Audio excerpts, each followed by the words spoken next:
บายดีพี่น้องกับสบายดีสุขสุขวันสมองสุบอนสบายดียามเช้าพี่น้องเอ้ยเช้าก็บ่เช้าเดี๋ยว8-9 โมงเนาะตาก็มาหับข่าวดีมาหับของกินพี่น้องเอ้ยนะหับแล้วก็สิไปส่งต่ออีกอันไม่คอมเพิ่นพาไปโรงเรียนเพิ่นก็หาให้แม่ตาไปส่งแม่ตาก็สิไปส่งมีปลาแล้วก็มีหลายอย่างมีหอยมีซุปหน่อไม้เนาะหมกปลานี่แหละพวกแหละสิโง่เฮือนนางคำก็สิโง่มาเฮือนพอเฒ่ามวนแล้วก็สิอันโง่ไปนางคาดีจังสิได้กลับซอยๆแหน่พี่น้องเอ้ยเบื่อโง่พุ่นโง่พี่ก็สิซอยได้จักหน่อยยินดีหับสมสองของแม่ตาเส้นเก่าเส้นเคยเด้อพี่น้องเอ้ยขอมกขอบใจเอ้ยน้ำทิพย์กับไอรูหลายๆเด้อที่ซัพพอร์ตซื้อแนวกินให้อีกแล้วมันพอดีหมดเจาะเลยมื้อนี้บ่ได้หากินแต่เช้าเด้เพราะว่าเมื่อวานนี่มันวันพระเมื่อนี่ก็กินแล้วนี่พี่น้องอาหารเพิ่นซื้อให้เมื่อวานนี่แม่คอมเพิ่นหากระโทรมาเมื่อเช้าเลยสิมาหับเอาแล้วก็สิไปส่งต่ออีกไปนำกันพี่น้องขอให้เอื้อยกับอ้ายอยู่ดีมีแห้งสุขภาพแข็งแรงร่ำรวยกันสุขคนเด้อมาหอดเลยพี่น้องผู้นั่งเอกคำกำลังอันไล่เครื่องสักเครื่อง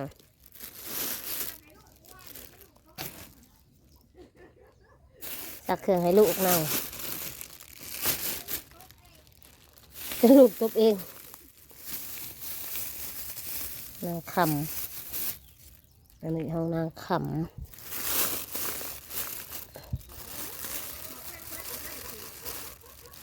อันนี้ห้องแม่ตาอันนี้ห้องนางขาดีอันนี้ห้องมาถึงกระเถามวน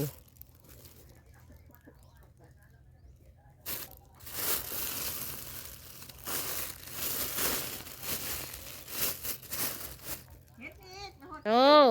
สิหาว่าเขาบ่เห็นอีกป๊าดตัวว่านางคำไปโหดสวนใส่ผู้ซอยผู้บ่าวผ้าแดงว่ะ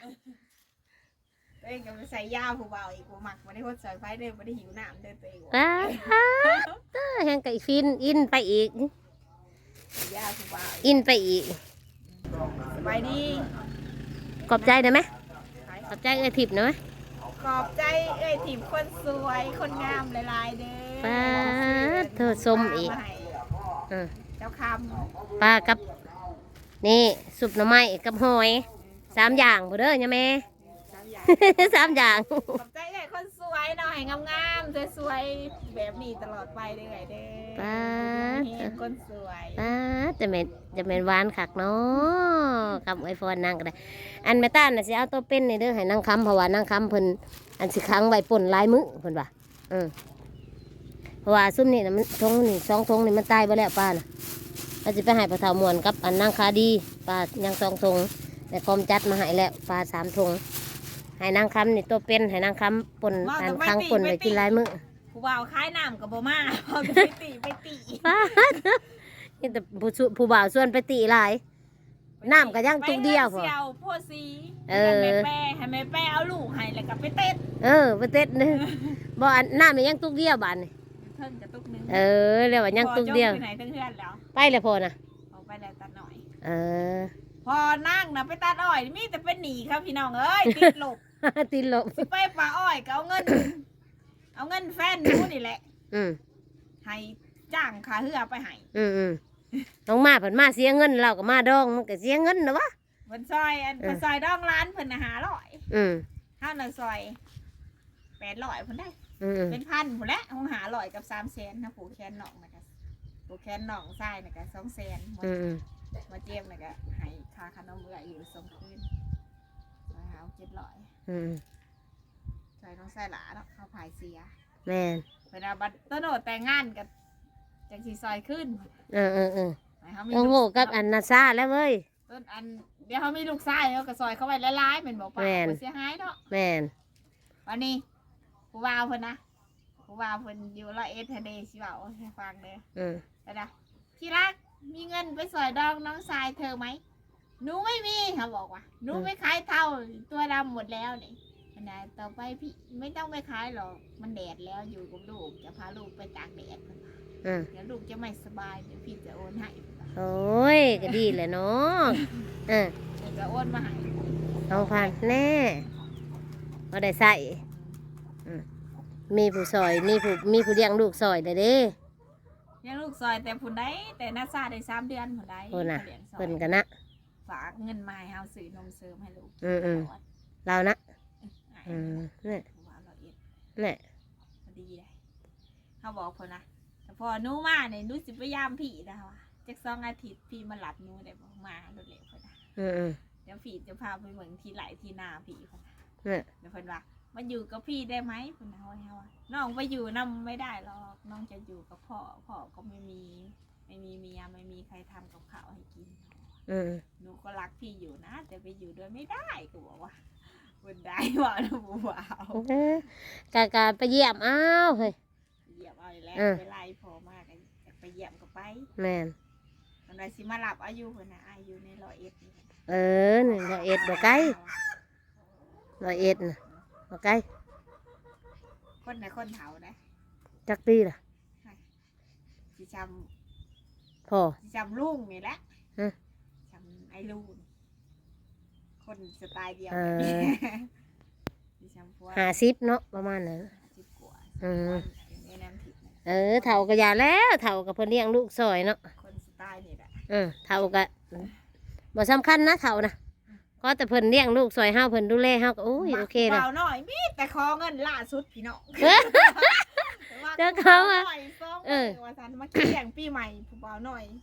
มีแต่ขอเงินโอ้ยบ่ไหววะ บ่ไหวบ่เอาอีก มาหาแม่จะสะบักหลาบ่เลยบ่ไหวแม่บ่ไหวบักหลาเนาะ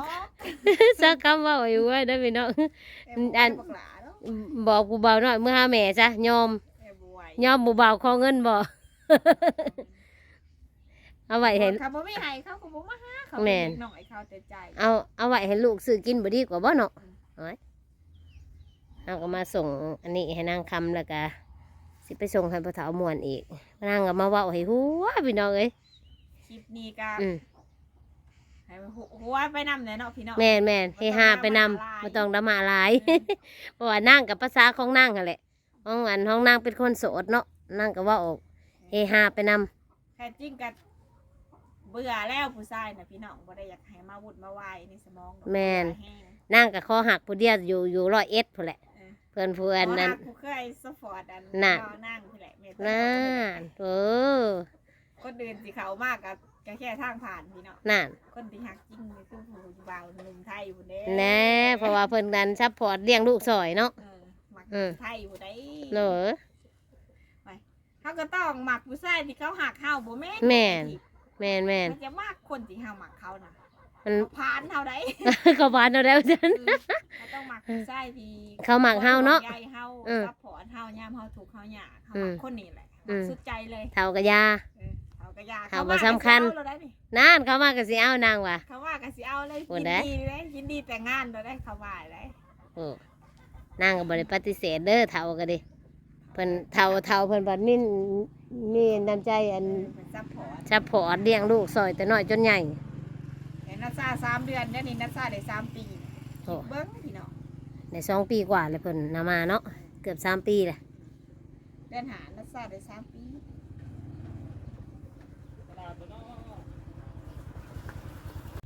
ตัวหักกระส่งหักกระมาเพื่อนนางคำในห้องเมตตาเนี่ยพี่น้อยหอยแดดแจ่งเท่นหอย2 ถุงห้องเมตตานะสิเมื่อไปส่งไปถามมวนนะคะหอย2 ถุงกับปลา2 มกกับสุปหน่อไม้ถุง 1ไปส่งไปถามมวนก่อนพี่น้องบ้านหอนหน้าคาดีเลยนะป้าไปซะนะ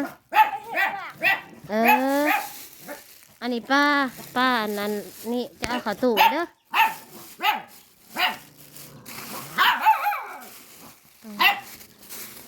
อันนี้มกปลากับอันสุกหน่อไม้กับหอยมาหอดนางคดีแล้วเพิ่นก็อยู่ผู้เดียวว่าซั่นอยู่ผู้เดียวป้าเพิ่นไปเฮ็ดวัดบ่เหรอไปเฮ็ดวัดหอดแล้วชงเรียบร้อยไปเพื่อนพระธรรมนผัดอันเล่าบ่อยู่มีแต่ลานเราเอาหายน้ำลานเราแล้วเขาก็บ่ได้ถ่ายคลิปเนาะร้านก็จะเขาบ่เคยถ่ายก็จะเอานาเกรงใจอยากก็จะว่านะเขาก็บ่ได้เคยไปส่งจักเถื่อเราครั้งแรกเลยไปส่งกันนะ แล้วบ่ได้ถ่ายคลิปยันเกรงใจเพิ่นร้านเพิ่นบ่เคยยันเขาเจ้าบ่ค่อยเขาคลิปเขาหยังหันนะขอโทษขออภัยทิพย์มารู้ละลายเพราะว่าเฮาก็บ่ได้เคยส่งเพิ่นแล้วก็พวกครบลาวครบแต่ร้านลาวก็เลยให้น้ำร้านลาวอันนี้ป้าทงหนึงกับอันซุปหน่อไม้กับมันมกปลาแหละให้เพิ่นเท่ามวนกันเลยนางคดีก็มีหอยแล้วก็มีซุปหน่อไม้มกปลาแล้วก็มีปลาแหน่ปลาดุกทงหนึงอันนี้เฮาก็สิได้กลับแล้วยังแต่ของเฮาบัดนี้ช่วงสุดท้ายแล้วสำหรับพี่นี่เมตตาลาเลยพี่น้องขอกันคลิปหน้าพี่น้องจ้าสบายดีสุขทุกคนก่อนอื่นหมดก็ขอบุญขอบคุณขอมกขอบใจน้ำทิพย์กับไอเดียละลายเด้อที่ซัพพอร์ตแนวอยู่แนวกินเนาะเครื่องใส่ของซอยมาตลอดเฮากะเป็นสะพานบุญส่งแล้วเรียบร้อยขอให้อาอยู่ดีมีแห้งสุขภาพแข็งแรงแห้งปังๆเด้อค่ะขายง่ายมือก็ขอให้หลับให้ลื่นเด้อให้ลุงให้เรื่องโชคให้มาน